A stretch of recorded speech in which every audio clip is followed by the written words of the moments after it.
আল্লাহ রাসূল সাল্লাল্লাহু আলাইহি ওয়াসাল্লামের হায়াতের দরকার ছিল না, কিন্তু রমজান মাস এমন এক ফজিলতের মাস, যে মাসের জন্য পয়গম্বর আলাইহিস সালাতু ওয়াস সালাম নিজেই আল্লাহ তাআলার কাছে দোয়া করতেছেন, আল্লাহুম্মা বারিক লানা ফি রজব ওয়া শাবান ওয়া বাল্লিগনা রমাদান। দেখেন, আল্লাহ তাআলা ঈমানদার ব্যক্তিকে লক্ষ্য করে, মানে প্রত্যেকটা ব্যক্তি অভিভাবক চায়, কি চায়? দেখেন, আমরা যারা সন্তান আছি, আমাদের অভিভাবক আছে না? আমাদের অভিভাবক আমাদের কি? পিতা। আল্লাহ তাআলা ঈমানদারদের লক্ষ্য করে আল্লাহ তাআলা আয়াতে কারিমার ভিতরে বলতেছে, আল্লাহু ওয়ালিয়ুল্লাযীনা আমানু। আল্লাহ তাআলা বলতেছেন, আমি ঈমানদার ব্যক্তিদের জন্য অভিভাবক। কার অভিভাবক? যারা ঈমান আনছে তাদের কে অভিভাবক? আল্লাহ। কে অভিভাবক? আল্লাহ। ইখরিজুহুম মিনাজ যুলুমাতি ইলান নূর। আল্লাহ যেহেতু অভিভাবক, আল্লাহ তাআলা আমাদেরকে অন্ধকার থেকে বের করে আলোর দিকে নিয়ে যায়। সুবহানাল্লাহ। যদি আল্লাহ তাআলা আমাদের অভিভাবক হয়ে থাকে, অন্ধকার থেকে কোথায় আনেন? আলোর দিকে। কোথায় বলেছেন? আয়াতের কারিমার ভিতরে, আল্লাহু ওয়ালিয়ুল্লাযীনা আমানু ইখরিজুহুম মিনাজ যুলুমাতি ইলান নূর। যাহারা ঈমান এনেছে, আল্লাহ তাআলা তাদের অভিভাবক। আর আল্লাহ তাআলার কাজ হলো ঈমানদার ব্যক্তিদের জন্য যেহেতু অভিভাবক হয়েছেন, ঈমানদার ব্যক্তিকে অন্ধকার থেকে আলোর দিকে আনা কার দায়িত্ব? আল্লাহ। ওয়াল্লাযীনা কাফারু আউলিয়াউহুমুত তাগুত। আর যারা কুফরি করে কাফের, তাদের অভিভাবক হলো কে? তাগুত, শয়তান। ইখরিজুনাহুম মিনান নূরি ইলাজ যুলুমাত। শয়তানের কাজ হলো আলোর থেকে বের করে এনে অন্ধকারে নিক্ষেপ করা। উলাইকা আসহাবুন নার হুম ফিহা খালিদুন। যারাই কুফরি করবে, কাফের অবলম্বন করবে, কাফরিয়া থাকবে, আল্লাহ তাআলা বলতেছেন আয়াতের কারিমার ভিতরে, যারা তাগুতকে অনুসরণ করবে, তাগুত যাদের অভিভাবক হবে, আমি আল্লাহ উলাইকা আসহাবুন নার, তাদের জায়গা, তাদের স্থান হবে জাহান্নাম। হুম ফিহা খালিদুন, তারা চিরকাল ওই জাহান্নামের ভিতরে বাস করবে। মুসনাদে আহমদের ভিতরে ইমাম আহমদ রাহিমাহুল্লাহু তাআলা একটা হাদিস ব্যক্ত করেছেন। একজন সাহাবী, উনি জান্নাতি। আল্লাহ রাসূল সাল্লাল্লাহু আলাইহি ওয়াসাল্লাম তাকে জান্নাতি হিসাবে ঘোষণা করেছেন। ইমাম আহমদ ইবনে হাম্বল রাহিমাহুল্লাহু তাআলা তার কিতাবের ভিতরে লেখেন, আল্লাহ রাসূল সাল্লাল্লাহু আলাইহি ওয়াসাল্লাম কোন এক মজলিসের ভিতরে একজন আনসারী সাহাবী এসে বসছেন। বসার পরে আল্লাহ রাসূল সাল্লাল্লাহু আলাইহি ওয়াসাল্লাম তাকে উদ্দেশ্য করে বলতেছেন, এই জায়গার ভিতরে যিনি বসবেন উনি জান্নাতি। সুবহানাল্লাহ। দ্বিতীয়বার আরেকটা মজলিসের ভিতরে আল্লাহ রাসূল সাল্লাল্লাহু আলাইহি ওয়াসাল্লাম ওই একজন আনসারী সাহাবীর প্রতি লক্ষ্য করে বলতেছেন, এই জায়গার ভিতরে যিনি বসবেন উনি জান্নাতি। একই সাহাবী। তৃতীয়বার পয়গম্বর আলাইহিস সালাতু ওয়াস সালাম একই কথা বলতেছেন, এই জায়গার ভিতরে একজন আনসারী সাহাবী বসবে, উনি জান্নাতি। আশ্চর্য হয়ে গেল সাহাবা কেরাম আজমাইন যারা আছেন, তারা কি হয়ে গেলেন? আশ্চর্য হয়ে গেলেন। কি ব্যাপার? একই সাহাবীর প্রতি আল্লাহ রাসূল 3 বৈঠকের ভিতরে 3 বার তার কথায় জান্নাতি ঘোষণা করলেন। কারণটা কি? সাইয়্যিদিনা আব্দুল্লাহ ইবনে আমর ইবনুল আস রাদিয়াল্লাহু তাআলা আনহু, তার মাথার ভিতরে পেঁচ খেয়ে গেছে। কি ব্যাপার? পয়গম্বর আলাইহিস সালাতু ওয়াস সালাম এক সাহাবীর প্রতি বারবার 3 বার জান্নাতি বলে ঘোষণা করছে। তার ভিতরে এমন কি আমল আছে, তার ভিতরে এমন কি আমল আছে যার কারণে উনি জান্নাতি আল্লাহ রাসূল স্বীকৃতি দিয়েছেন। সুবহানাল্লাহ। পয়গম্বর আলাইহিস সালাতু ওয়াস সালামের কথা শুনে সাইয়্যিদিনা আব্দুল্লাহ ইবনে আমর ইবনে আস রাদিয়াল্লাহু তাআলা আনহু ওই আনসারী সাহাবীর বাড়িতে চলে গেলেন, যে বলতেছেন ভাই আমি আপনার বাড়িতে থাকতে চাই, কয়দিন থাকতে চাই, আপনি যদি আমাকে জায়গা দেন আমি থাকবো। সাইয়্যিদিনা আব্দুল্লাহ ইবনে আমর ইবনে আস রাদিয়াল্লাহু তাআলা আনহু ওই আনসারী সাহাবীকে বলার পর আনসারী সাহাবী বলেন আচ্ছা সমস্যা নাই, তুমি আমার বাড়িতে থাকো। সাইয়্যিদিনা আব্দুল্লাহ ইবনে আমর ইবনে আস রাদিয়াল্লাহু তাআলা আনহু ওই আনসারী সাহাবী রাতে যে কয়টার সময় উঠে সারা রাত্রি নামাজ পড়ে কোরআন তেলাওয়াত করে সব আমল করতেছে।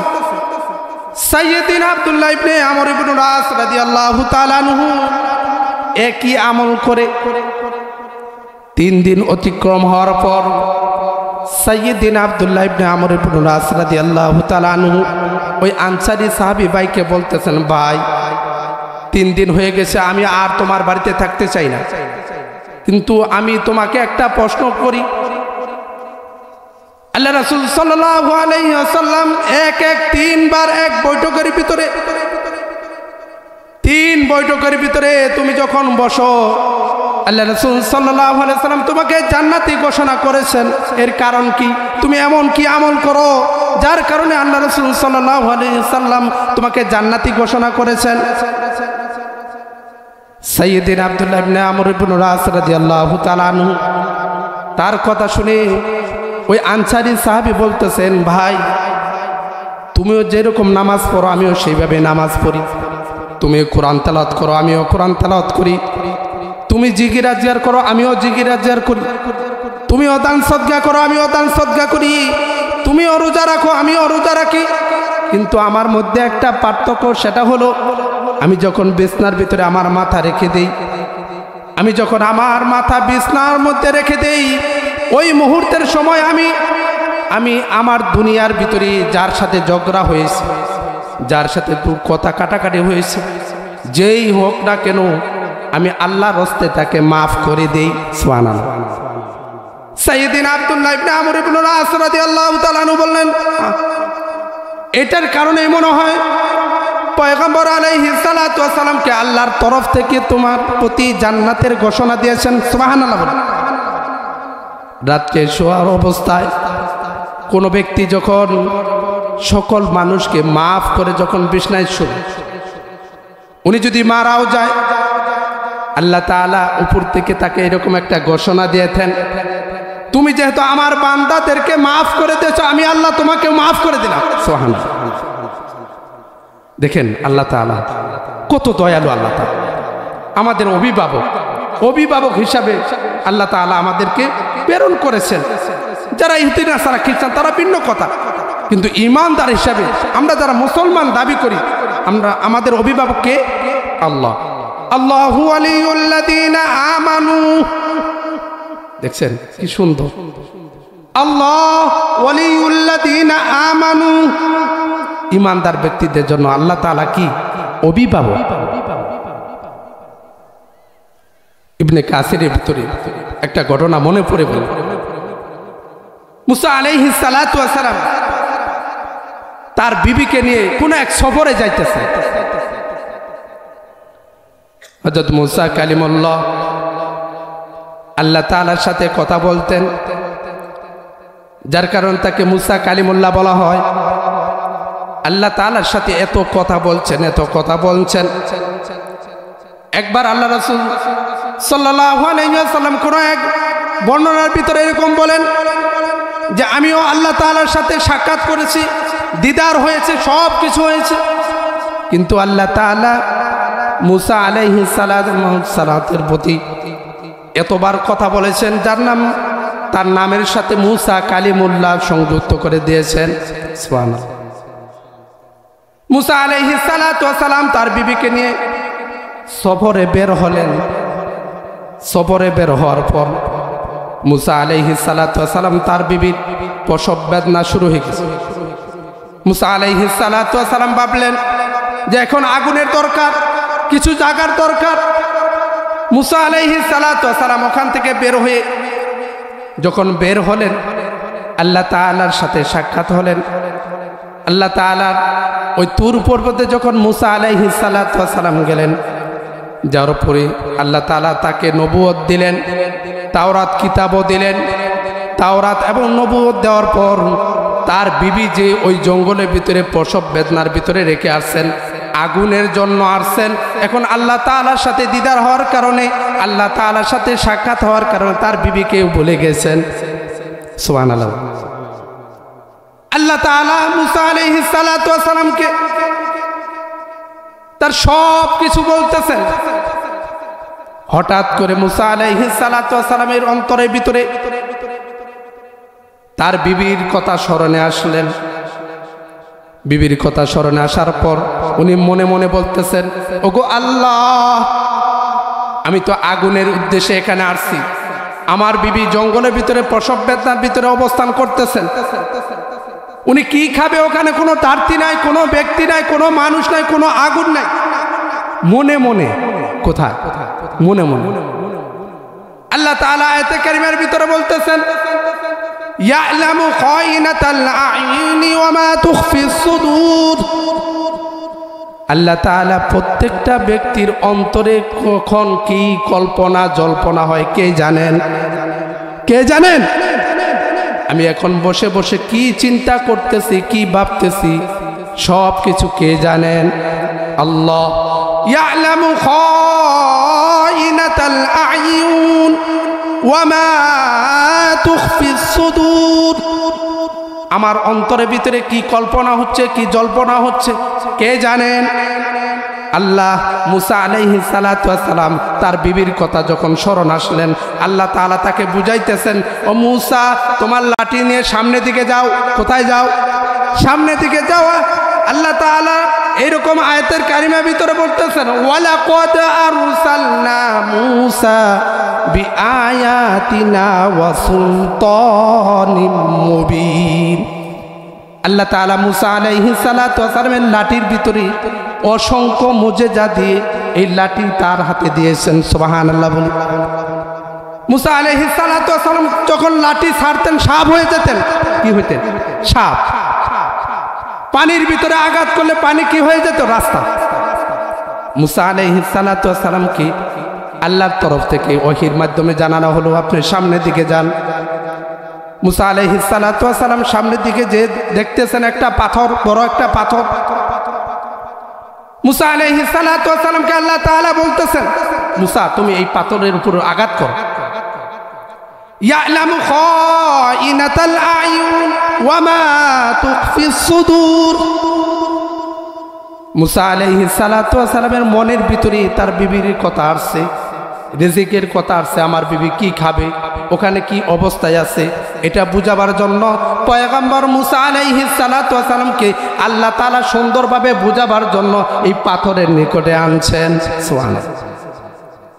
পয়গম্বর মুসা আলাইহিস সালাতু ওয়াস সালাম যখন প্রথম বাড়ি দিলেন, ওই পাথর দুই খণ্ডিত হয়ে গেল। দেখা গেল ওই পাথরের ভিতরে আরেকটা পাথর ওখানে। আল্লাহ তাআলা ওহীর মাধ্যমে মুসা আলাইহিস সালাতু ওয়াস সালামকে জানাইলেন, ও মুসা, তুমি আরেকটা ওখানে আঘাত করো। দ্বিতীয় পাথরের উপর আবার আঘাত করলেন। আঘাত করার পর দেখতেছেন আরেকটা, সেখানে আরেকটা পাথর। সুবহানাল্লাহ। তৃতীয়বার ওই তৃতীয় নম্বর পাথরের ভিতরে যখন আঘাত করলেন, আঘাত করার পর ওখানে দেখা গেল ছোট্ট একটা প্রাণী। কি ভাই? ছোট্ট একটা প্রাণী।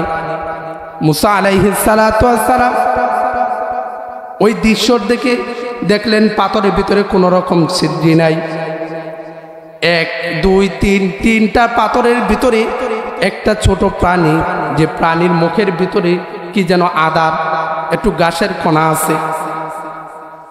হাদিসের পাকের ভিতরে আসছে ওই ছোট একটা পানির মুখের ভিতরে এরকম অনু সমান, জাররা পরিমাণ যে অনু সমান একটা ঘরের ভিতরে যখন সিদ্ধি থাকে, রোদ্রে যখন ঝিকমিক করে যেরকম বালুর কোনার মতো দেখা যায়, এরকম একটা ছোট একটা প্রাণী, তার মুখের ভিতরে এইরকম একটা আদার নিয়ে উনি জিগির করতেছেন।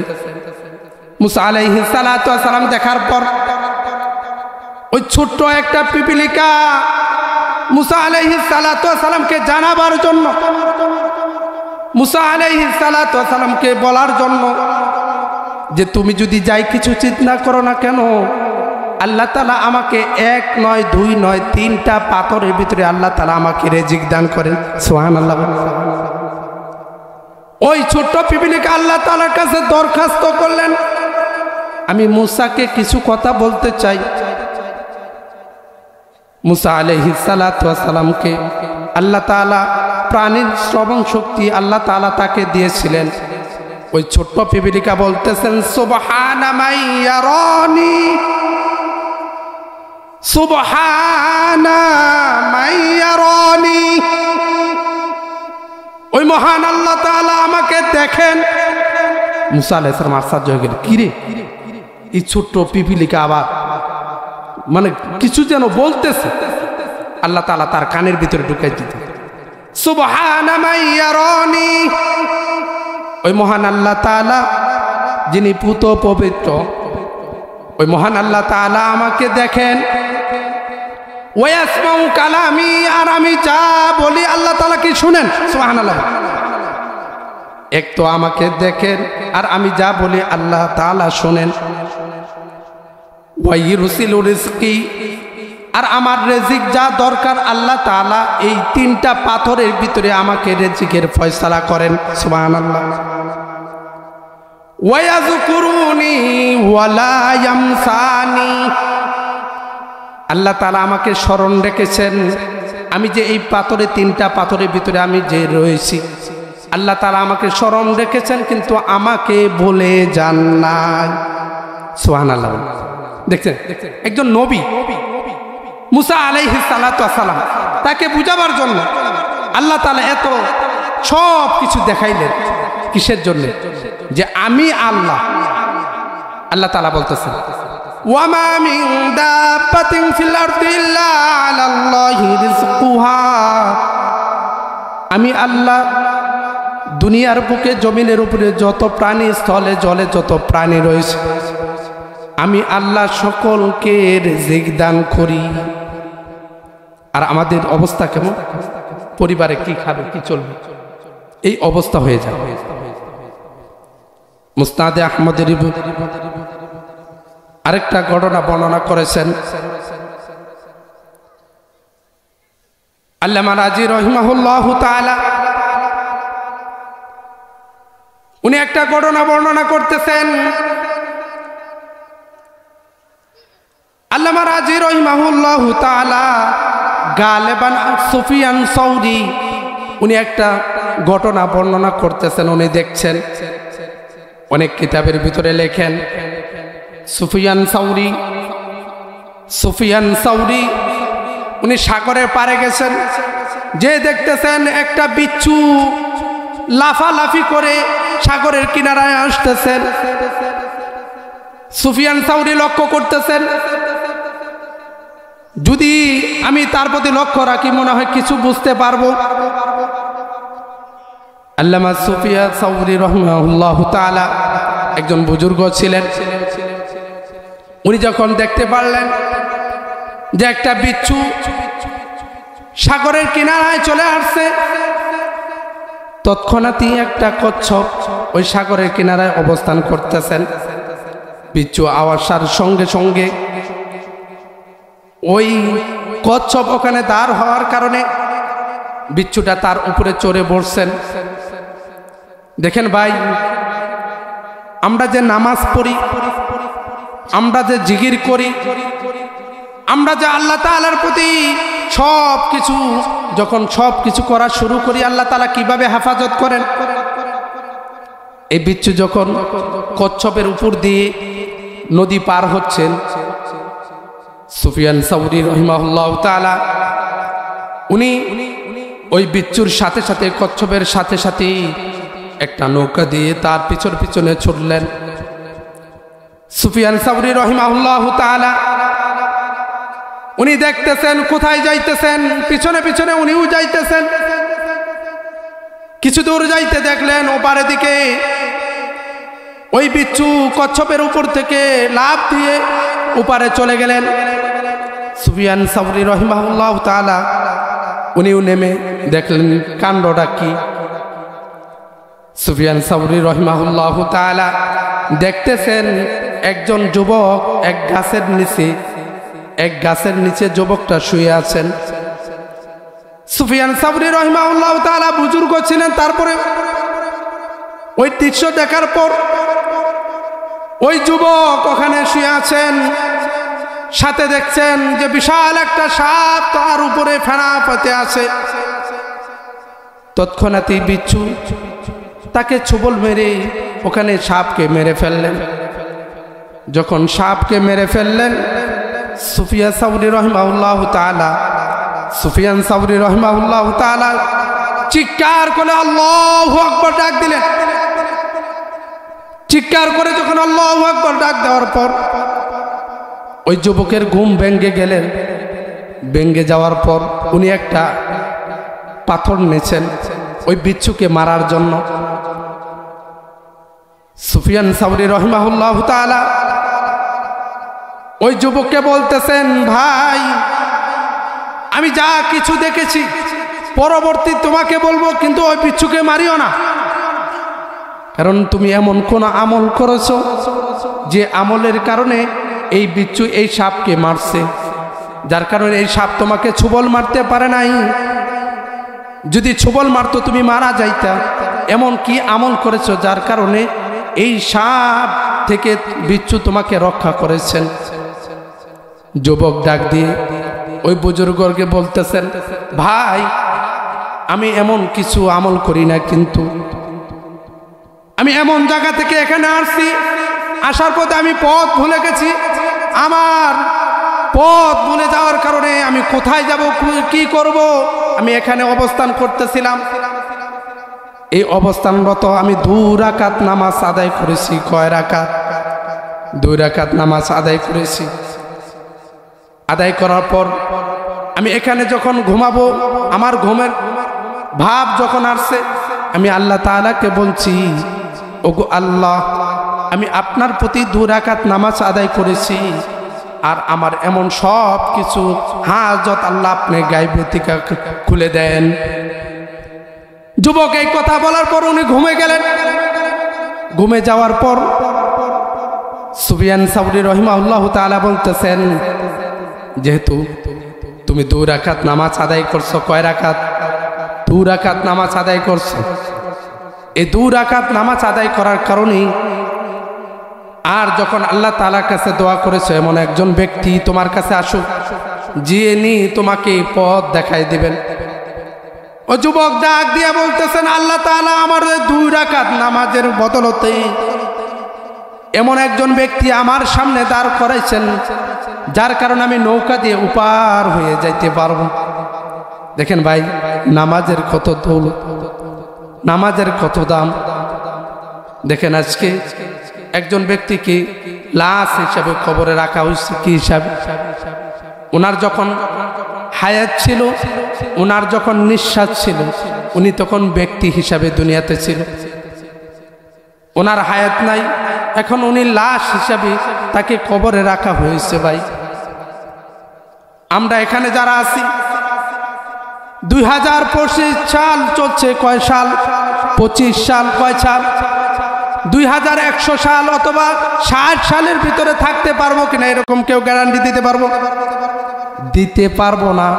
তারপরেও আমাদের ভিতরে যে অলসতা, পয়গম্বর আলাইহিস সালাতু ওয়াস সালাম বলতেছেন, কোন ব্যক্তি যখন আল্লাহ তাআলার প্রতি ঈমান আনে, পয়গম্বর আলাইহিস সালাতু ওয়াস সালামের প্রতি ঈমান আনার পর যখন কোনো ব্যক্তি দুনিয়াতে চলবে, হালাল হারাম সব কিছু বেঁচে যখন চলবে, আমি আল্লাহ দুনিয়াতে তাকে শান্তি দেব, কবরেও তাকে শান্তি দান করব। সুবহানাল্লাহ। পয়গম্বর আলাইহিস সালাতু ওয়াস সালাম মুসনাদে আহমদের ভিতরে আরেকটা হাদিস উল্লেখ করেছেন, ইমাম আহমদ ইবনে হাম্বল রাহিমাহুল্লাহু তাআলা মুস্তাজাবুদ দাওয়া এমন একজন ব্যক্তির সাথে সাক্ষাৎ হলো। ইমাম আহমদ ইবনে হাম্বল রাহিমাহুল্লাহু তাআলা ঘটনা বর্ণনা করার পর উনি বলতেছেন যে আমি যখন কোন এক মসজিদে এশার নামাজ আদায় করলাম, আদায় করার পর ওখানে বসাচ্ছিলাম, ইমাম আহমদ ইবনে হাম্বল রাহিমাহুল্লাহু তাআলা ওই মসজিদে অবস্থানরত ছিল। খাদেমে এসে বলতেছেন, ভাই আপনার থাকার জায়গা নয়, আমি মসজিদ তালা দেব, আপনি সরে যান। খাদেম জানতো না যুগ শ্রেষ্ঠ ইমাম আহমদ ইবনে হাম্বল রাহিমাহুল্লাহু তাআলা মসজিদের ভিতরে। ইমাম আহমদ ইবনে হাম্বল রাহিমাহুল্লাহু তাআলা তাকে বারবার কাকুতি মিনতি করতেছেন, ভাই আমি যেহেতু এশার নামাজ পড়েছি, এখানে ফজরের নামাজ পড়ব, আমাকে শুধু রাত্রি যাপন করার জন্য এখানে শুধু তুমি জায়গা দাও। খাদেম বললেন, ভাই জায়গা দেওয়া যাবে না, আপনি বেরিয়ে যান। ইমাম আহমদ ইবনে হাম্বল রাহিমাহুল্লাহু তাআলা ওখান থেকে বের হয়ে কিছু দূরে যেতেছেন, দেখতেছেন একজন রুটি বিক্রেতা। কি ভাই? রুটি বিক্রেতা, রুটি বানায়, খাব্বাস। কি ভাই? খাব্বাস। ইমাম আহমদ ইবনে হাম্বল রাহিমাহুল্লাহু তাআলা ওই যুবকের পাশে গেলেন, যাওয়ার পরে বলতেছেন, ভাই আমি তোমার পাশে বসে, তোমার আলোতে বসে আমি সারা রাত কেটে দিতে চাই। ইমাম আহমদ ইবনে হাম্বল রাহিমাহুল্লাহু তাআলা বলার পর ওই যুবক বলে ফেললেন, ভাই কোনো সমস্যা হবে না, আপনি বসতে পারেন। এখানে কাণ্ডটা হবে বুঝার বিষয়। আল্লাহ তাআলা বলতেছেন, ইরসিলিস সামাআ আলাইকুম মিদরারা ওয়া ইমদিদকুম বিআমওয়ালিন ওয়া বানিনা ওয়া ইয়াজআল লাকুম জান্নাতিন ওয়া ইয়াজআল লাকুম আনহারা ফাকুলতু আস্তাগফিরু রাব্বাকুম ইন্নাহু কানা গাফফারা। ইমাম আহমদ ইবনে হাম্বল রাহিমাহুল্লাহু তাআলা মুসনাদে আহমদ কিতাব সুন্দরভাবে খুলে পড়তেছেন, মোতালা করতেছেন। ওই যুবকের প্রতি লক্ষ্য করতেছেন যে যুবক যখন আটার খামিরা বানায় তখন ওপরে আস্তাগফিরুল্লাহ, কি পড়ে? আস্তাগফিরুল্লাহ। আটা যখন সুন্দরভাবে গুলে তখন ওপরে আস্তাগফিরুল্লাহ, যখন রুটি বানায় তখন ওপরে আস্তাগফিরুল্লাহ, যখন রুটি বিক্রি করে তখনও বলে আস্তাগফিরুল্লাহ, রুটি বিক্রি করে টাকা যখন কেশে রাখে তখনও বলে কি? আস্তাগফিরুল্লাহ। ইমাম আহমদ ইবনে হাম্বল রাহিমাহুল্লাহু তাআলা আশ্চর্য হয়ে গেলেন, ও যুবক ভাই, যতক্ষণ পর্যন্ত আমি তোমার পাশে যাচ্ছি আমি দেখতেছি তুমি ইস্তেগফারের বারবার তুমি আমল করতেছো, কি ব্যাপার? যুবক বলে ফেললেন, ভাই আমি আপনাকে চিনি না, আমি ইস্তেগফারের মাধ্যমে আল্লাহ তাআলা আমাকে এমন কিছু দান করেছেন। সুবহানাল্লাহ। ইস্তেগফারের মাধ্যমে আল্লাহ তাআলা আমাকে মুস্তাজাবুদ দাওয়া বানাইছেন। সুবহানাল্লাহ। মুস্তাজাবুদ দাওয়া বলা হয় যা আল্লাহ তাআলার কাছে চাই তাই আল্লাহ কি করেন? কবুল করেন। ওই যুবক ইমাম আহমদ ইবনে হাম্বল রাহিমাহুল্লাহু তাআলা তাকে উদ্দেশ্য করে বলতেছেন, ও ভাই আমি আল্লাহ তাআলার কাছে যা চাইছি তাই আল্লাহ দান করছে, কিন্তু এখনো আমি আল্লাহ তাআলার কাছে এমন একজন ব্যক্তির সাথে সাক্ষাৎ করার জন্য আমি আল্লাহ তাআলার কাছে বলতেছি, কিন্তু এখন পর্যন্ত আল্লাহ তাআলা আমার দোয়াটা কি করেন নাই? কবুল করেন নাই। ইমাম আহমদ ইবনে হাম্বল রাহিমাহুল্লাহ তাআলা ওই যুবককে লক্ষ্য করে বলতেছেন, ভাই এমন কি আমল তোমার করেছো আর এমন কি দোয়া করেছো যাকে এখন পর্যন্ত আল্লাহ তাআলা তোমাকে সেই দোয়া কবুল করেন নাই? যুবক বলে ফেললেন, ভাই আমি এই যুগের ভিতরে এমন একজন ইমাম আছে যার নাম হলো ইমাম আহমদ ইবনে হাম্বল। নাম কি? ইমাম আহমদ ইবনে হাম্বল। আমি শুনেছি যুগ শ্রেষ্ঠ আলেম, এই বর্তমান জামানার ভিতরে ওনার মতো বড় আলেম নাই। আমি তার সাথে সাক্ষাৎ করার জন্য আমি যেন তার সাথে সাক্ষাৎ করতে পারি এবং তার কপালে যেন চুমু দিতে পারি, তার হাতে যেন মুসাফা করতে পারি। এই জন্য আল্লাহ তাআলার কাছে আমি দোয়া করেছি, কিন্তু এই দোয়াটাই আল্লাহ তাআলা আমার কি করেন নাই, কবুল করেন নাই। ইমামে আহমদ ইবনে হাম্বল রাহিমাহুল্লাহু তাআলা তার কিতাবের ভিতরে লেখেন, যুবক মুস্তাজাবুদ দাওয়া ছিলেন। ইস্তেগফারের আমল করা কারণ, কিসের আমল করা কারণ? ইস্তেগফার। ফাকুলতু আস্তাগফিরু রাব্বাকুম ইন্নাহু কানা গফফারা ইরসিলিস সামাআ আলাইকুম মিদরারা ওয়া ইমদিদকুম বিআমওয়ালিন ওয়া বানিনা ওয়া ইয়াজআল লাকুম জান্নাতিন ওয়া ইয়াজআল লাকুম আনহারা।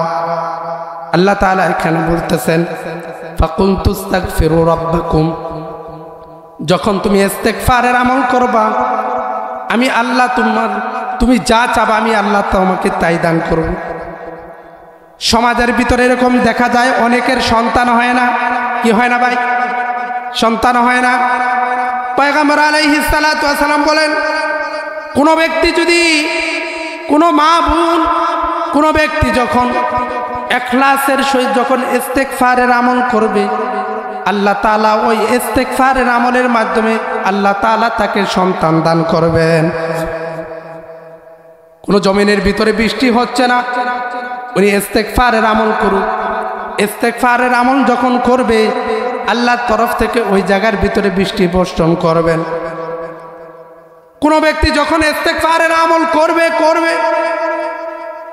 আল্লাহ তাআলা বলতেছেন, কোন ব্যক্তি যখন ইস্তেগফারের আমল করবে, গুনার জন্য মাফ চাবে, আমি আল্লাহ তাকে ঈমানদার হিসাবে তাকে গণ্য করব। সুবহানাল্লাহ, একটু জোরে সুবহানাল্লাহ, আলহামদুলিল্লাহ, ওয়ালা ইলাহা ইল্লাল্লাহু আল্লাহু আকবার। দেখেন এখানে চারটা কালেমা। কয়টা কালেমা? চারটা কালেমা। একবার আল্লাহ রাসূল সাল্লাল্লাহু আলাইহি সাল্লাম, হযরত আবু হুরায়রা রাদিয়াল্লাহু তাআলা আনহু, উনি একটা গাছ রোপণ করতেছে।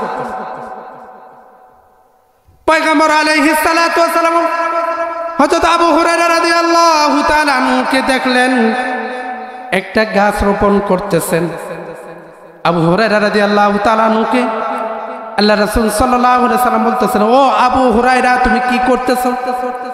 আবু হুরায়রা রাদিয়াল্লাহু তাআলা আনহু বলতেছেন, ওগো আল্লাহর নবী আমি একটা গাছ রোপণ করতেছি।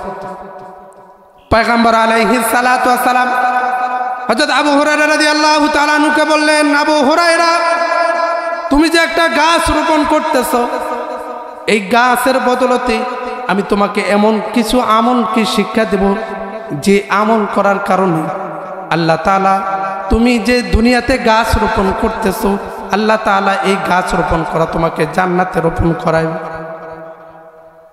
পয়গম্বর আলাইহিস সালাতু ওয়াস সালাম হযরত আবু হুরায়রা রাদিয়াল্লাহু তাআলা আনহুকে বললেন, আবু হুরায়রা তুমি যদি সব সময় যখনই তুমি পড়বা সুবহানাল্লাহ, কি ভাই? সুবহানাল্লাহ, আলহামদুলিল্লাহ, ওয়ালা ইলাহা ইল্লাল্লাহু আল্লাহু আকবার, এখানে চারটা কালেমা রয়েছে।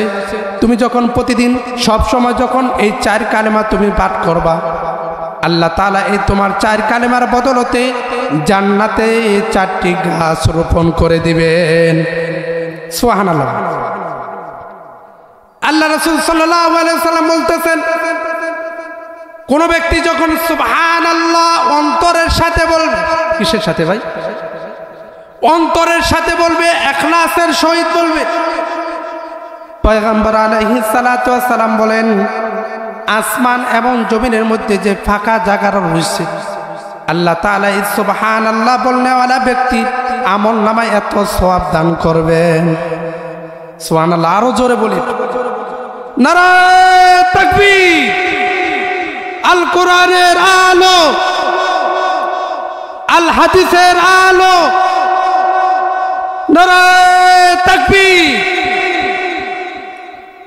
শয়তান দূর হয়েছে। কি দূর হয়েছে ভাই? শয়তান। যখন আল্লাহ তাআলার আওয়াজ শুনে শয়তান কি আল্লাহ তাআলার যখন আওয়াজ শুনে, হাদিসের পাকের ভিতরে আছে আল্লাহ রাসূল সাল্লাল্লাহু আলাইহি ওয়াসাল্লাম বলতেছেন, যখন আজানের আওয়াজ, যখন আল্লাহু আকবারের ধ্বনি যখন শয়তানের কানে আসে, শয়তান পাততে পাততে ওখান থেকে দূর হয়ে যায়। সুবহানাল্লাহ। দ্বিতীয় কথা, লা হাওলা ওয়ালা কুওয়াতা ইল্লা বিল্লাহিল আলিয়্যিল আযীম। সকলেই পারে কি ভাই? সকলে পারি না?